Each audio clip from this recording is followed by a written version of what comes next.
Ladies and gentlemen, we have come to the end of Act 1 of Stars of Cabrillo Stage. Join us now out in the lobby for cookies. Well, hello everybody. We're back to the Stars of Cabrillo Stage. I'm John Nordgren, your artistic director. But today we're going to talk about a different part of the backstage area. We could call it the front lobby area. We're going to talk about concessions. And we have a concession staff today led by Ardy Campidonica and and her daughter Charlotte, and Debbie Morton, who is a student at Cabrillo College. Hi, ladies. Hello, John. Hello, John. How are you? Very good. So, with the concessions, Ardy, you started taking over for us how many years ago? Oh gosh, I think I've lost track. It's been 5 or 6. I think 5 or 6 years. Okay, and our concessions, I will say, as the artistic director, our concessions have improved immensely, and they are profitable, and they are a very, very important part of our production. One of the things I've really liked about you taking over was that you have a real interest in the shows, and so a lot of your concessions displays, not a lot of them, every single one of them has something that has to do with the show. So tell us about some of them that you've created. Well, yeah, that's part of our secret lives of concessionaires, is that I love to do tablescapes. I even do them in my own home. So when we get a chance to do a tablescape for Beauty and the Beast, I set out candelabras with gems and pearls hanging from it, and Addams Family, we went the spiderweb theme, sort of kind of a creepy theme. Not scary, just a little bit, just a little bit different, kind of like Addams Family style. Yeah. Yeah, a little spooky. And that was fun. And our patrons come dressed also in theme. I've noticed over the years. They also dress in theme, and they are just amazing. Our patrons are just incredible. Kids, when we did Beauty and the Beast, all the kids that came out with all their costumes and everything was wonderful. But you also had a new concessions item on that table. Yes, we were able to acquire some roses, electric light-up roses, and many people purchased them. And we asked everyone to please light up their rose at the point where the Beast is being transformed back into the handsome prince. Right. And everyone got to light up their rose and be a part of the show that run. It was really nice. They were holding it up like a lighter or something in a rock concert. All these children. Yeah, exactly. But yeah, you get to feel like a part of the transformation, which, by the way, was an amazing transformation, and probably one of my favorite shows that Cabrillo Stage has done. From the original transformation on stage, from handsome prince into the Beast. Yeah. And then the reverse transformation back from a beast into the handsome prince. Just astounding.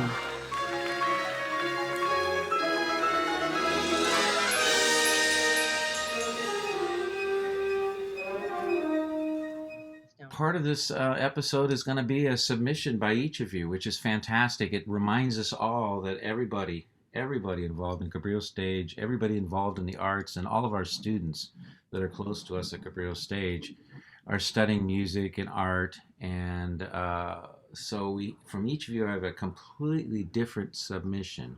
So I'm going to start by talking to Deborah. I kind of think of Deborah as a Renaissance woman. She's the one that walks around with art under her, thing, and she's studies music like somebody who doesn't need to make a living on music, you know what I mean? Which we all want to do. So, Deborah, tell us about you and a little bit about your project. Well, I graduated from UCSC in theater arts with a film emphasis, and then I went on to work at KSBW television in the 90s, and I did that for about 4.5 years. I was the camera woman for the 5, 6, and 11 o'clock news, and in the control room doing the Chiron graphics.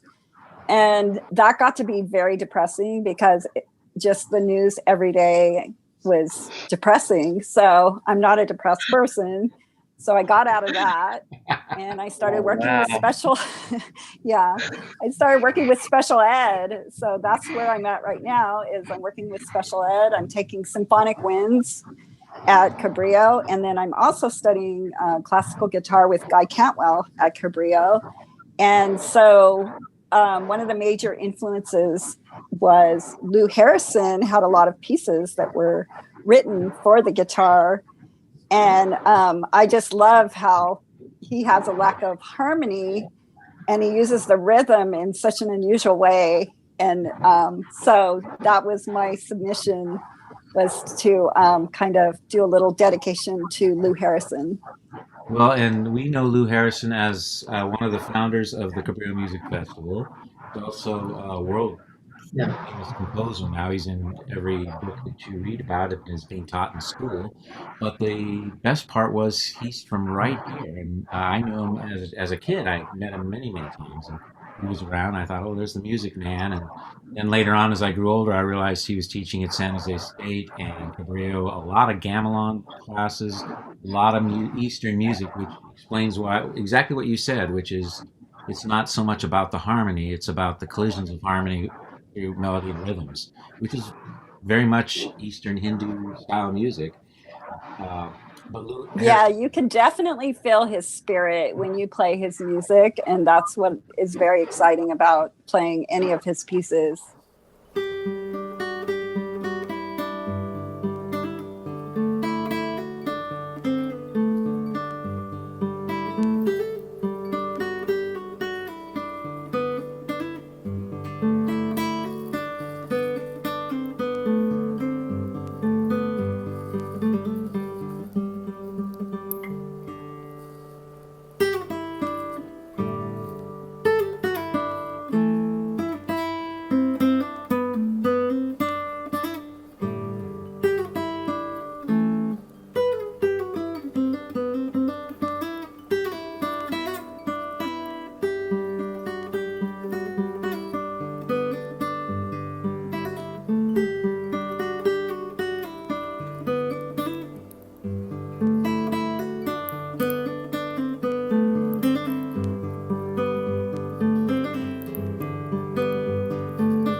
So, Charlotte, tell us a little bit about your project and how you ended up with that project and with your co-star in the submission.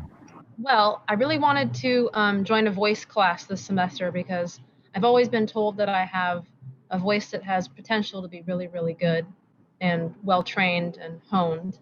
And so I just signed up for Cheryl Anderson's intermediate voice class, which is a really great like voice master class that has great feedback and a world-class pianist in Daniel Goldsmith, who also does Cabrillo Stage almost every summer these days.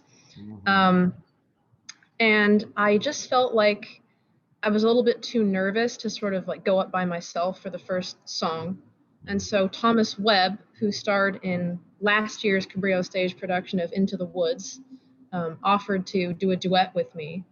And we chose Beauty and the Beast. As old as time, true as it can be, barely even friends, then somebody bends unexpectedly. Just a little change, small to say the least, both a little scared, neither one prepared, Beauty and the Beast. Very nice. So, beautiful job on that, and thank you.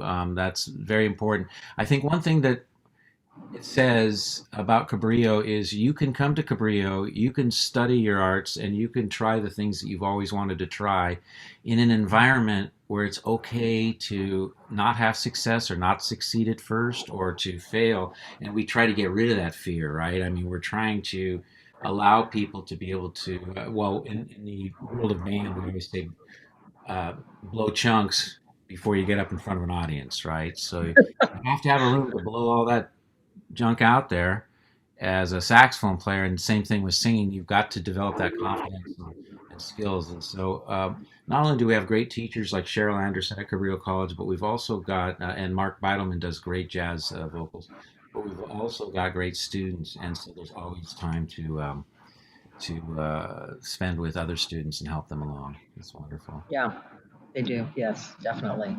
It's incredible. Ardy, you've written a poem. So I have. It's one of my hidden talents. yes. Maybe the most hidden.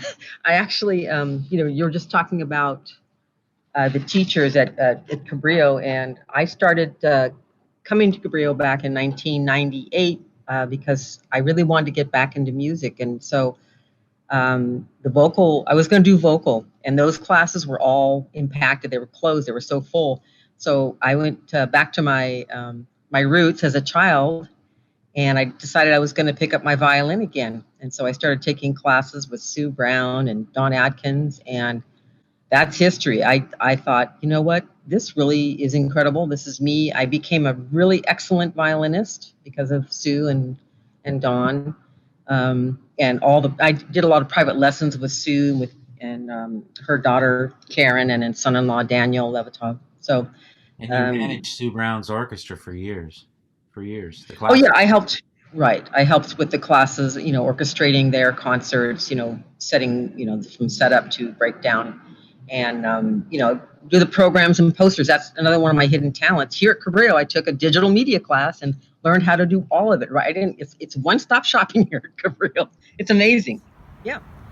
The poem is entitled Waves, and I wrote it back in 1993 in response to a walk I took one time to clear my head along Westcliff.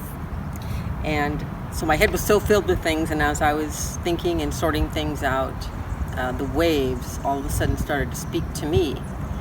And I listened, and when I got back home, I wrote down the words, and it turned into just a lovely little poem entitled Waves. Once aligned with massive swells, now turning, tumbling, toppling, churning, racing towards the shore, raging, roaring, pounding, pulsing, running with furor, gently reaching, caressing, teasing, yearning to explore, spraying fragrant, salty drops, filling every pore. Finally, resting, waiting, contemplating the next tidal door.